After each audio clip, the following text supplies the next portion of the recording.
Ever imagined what would happen if a state goes to bed with the enemy at the expense of its own people?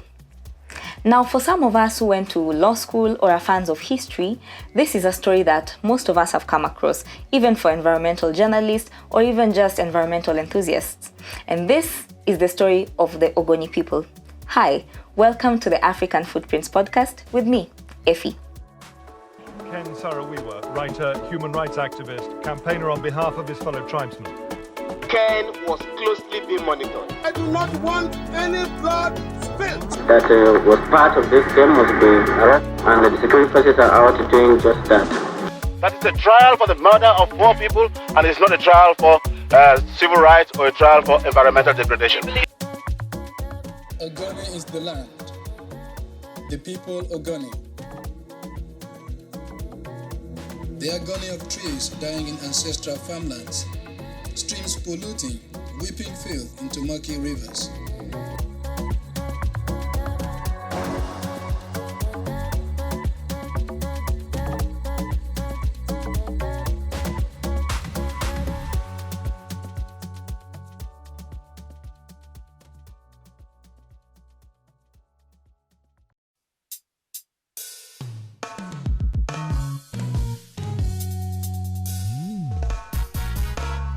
Saro Wiwa was an African, Nigerian, Ogoni man. Now, today's story takes us back to 1991, 1993, and 1995 being the major dates of our events. And it goes back to one man, Ken Saro Wiwa. Ken Saro Wiwa was an environmental activist and a prolific writer, and he's written so many books and produced so many films. But one thing that stood out for him and one thing that later got him killed in life was his work as an environmental journalist and as an activist. Now, Ken Saro Wiwa was born in 1941 and was a descendant of the Ogoni people in River State in Niger.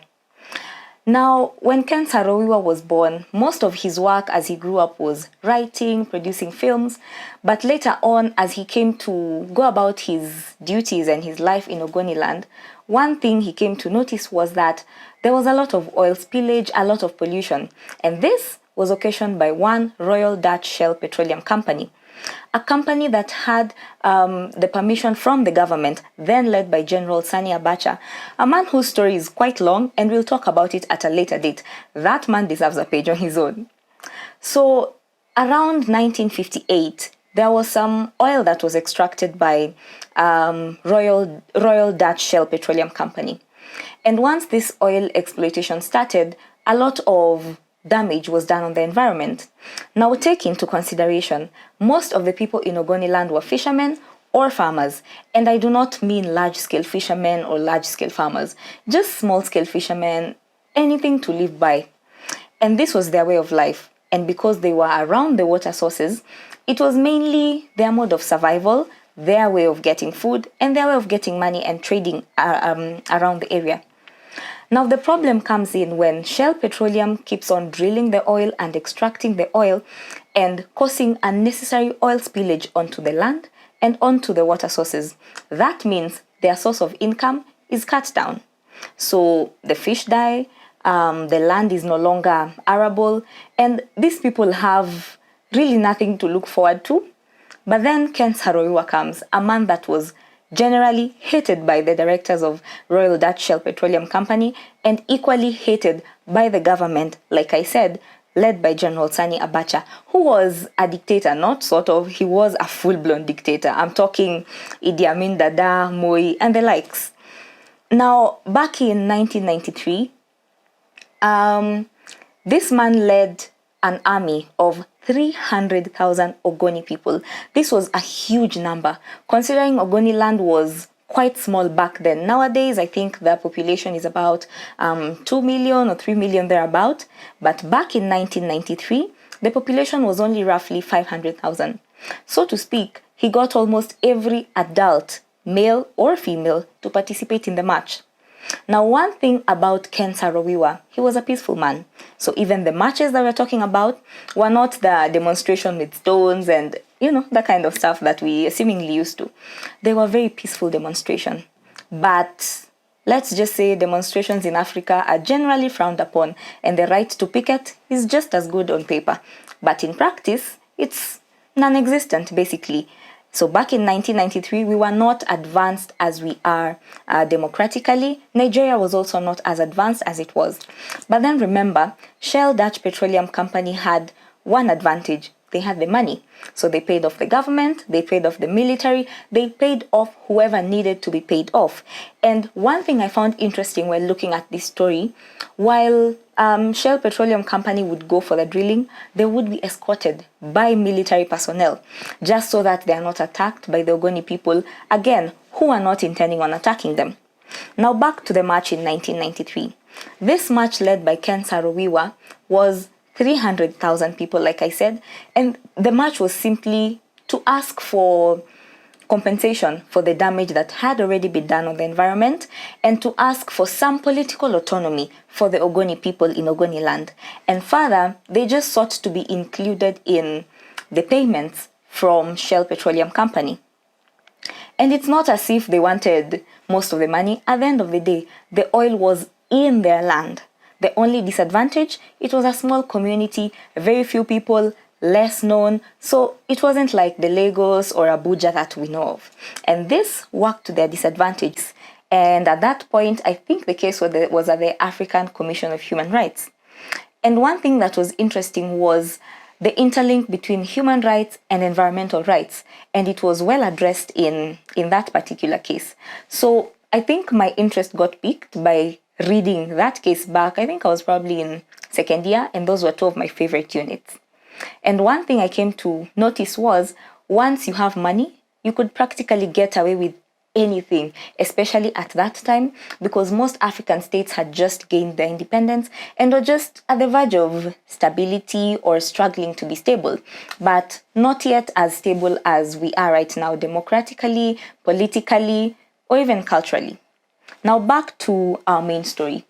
So Ken Saro Wiwa, after the march in 1993, several people were rounded up, several people were killed, several people were arrested, and Ken was one of them, together with the infamous Ogoni 9 that we're going to talk about. Now, as this was happening, as Ken was in prison at some point back in 1994, the people never stopped marching, the people never stopped campaigning, the people never stopped having their rallies against the Dutch Petroleum Company. And their goal was for them to either go out and leave their land or compensate for the damage that they had already done. Sadly, as all this was happening, 4 Ogoni chiefs who are pro-government were killed in the process. And this angered Sani Abacha and his cronies. And what happened next? More human rights violations that it's quite sad for me to even talk about, and watching the videos made it sad, even more sad than it was reading it from a textbook or from an online source. Fast forward in 1995, Ken, together with the other 8, infamously known as the Ogoni 9, were put on trial.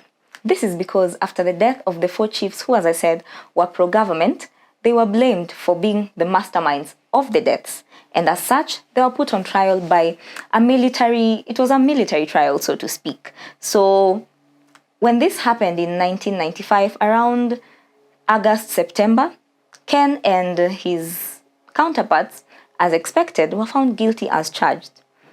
And as such, they were sentenced to be executed. And sadly for Ken and the Ogoni 9, they were executed and hanged in front of a live audience, so to speak. Essentially, the government put on a show for people. They were hanged on 10th November 1995. That might have been the end of Ken Saro Wiwa and his counterparts, the Ogoni 9.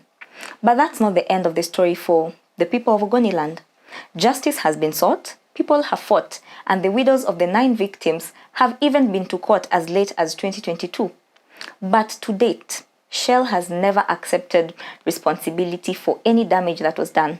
Yet, the damage on Ogoni land is permanent at this point. And to the extent that their fishing activities have gone down, their farming activities have still gone down because, one, Shell has never paid for compensation or for any cleanup activities. Now, you may wonder if Nigeria has environmental laws. And yes, they do. There are even parties to signatories, so to speak, to international conventions and African conventions on environmental protection and conservation, as well as human rights in this case. But the case against Shell simply died a natural death. And in as much as Sani Abacha later on died of natural causes, so to speak, justice has never been found for the Ogoni people, and most of them still suffer from the effects of the damage that was done on their environment. What makes me sad even more is the fact that through these activities, back in 1995 that is, Shell Petroleum Company had made a whopping 30 million euros just from the extraction in that year alone. But when it came to compensation, they paid a measly 15 million euros, and that was supposed to compensate for every damage that they had done over the years.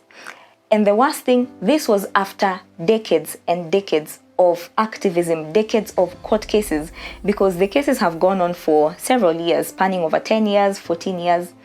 And it makes me sad that a government that has been entrusted to take care of the environment on behalf of the people, to take care of the rights of the people and ensure that the rights of the people are not violated, especially by non-citizens, to make it worse, outsiders. It's sad that such a government would go to bed with the enemy, such a government would choose money over its own people, and such a government would choose profits over taking care of its citizen, to the extent that people like Ken Saro Wiwa are just stories we read in novels or in class, and that's just about it. I feel like such heroes should be talked about more, and I love the fact that Ken's kids have actually taken a step further and are ensuring that the legacy of their father lives on. And for people like me and you, get to hear about these stories. Yes, right now it just looks like stories, we just hear about it like fairy tales and all, but this is a hero who lived in our time, at least, okay, right before I was born, but at least I would have been there. People who lived and walked a journey so that some of us may not have to do it. Nowadays, you can just be an environmental activist and simply have change.org or sign a petition online, but these people were killed simply to protect the environment. These people were killed just to protect the rights of their people. These are people that we should look up to, people that stories of them should be in every single textbook. But instead, we learn about politicians, we learn about corrupt politicians, we learn about people who have not really done much, if I may say, for lack of a better term. But here we are. Anyway, that's the end of our story today. And as you sit in your house or wherever you're watching this from, think about the struggle Ken Saro Wiwa and the Ogoni 9 went through to ensure the Ogoni people were compensated for the damage. They never lived to see that, and they never lived to really see the money that came from it.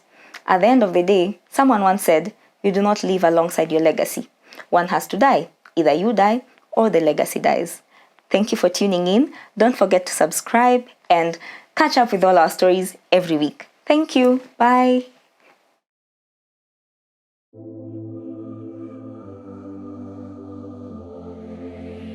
My Lord, may God forgive him for saying such things. I could not be without having a woman because that could give me prostate cancer. And I can only imagine the sense of betrayal, anger, and uncertainty. Najenga dam ya Aror na Kimwarer kule katika sehemu ya Elgeyo Marakwet. I went to Alliance Gas School. That was the school that people who would make it went to. Africa, a land rich in natural resources, wildlife, and diverse culture. Historically seen as a dark continent, I think it's time we shed some light on the stories of people and events that have shaped our beautiful continent. Join me through this journey as we retrace our African footprints.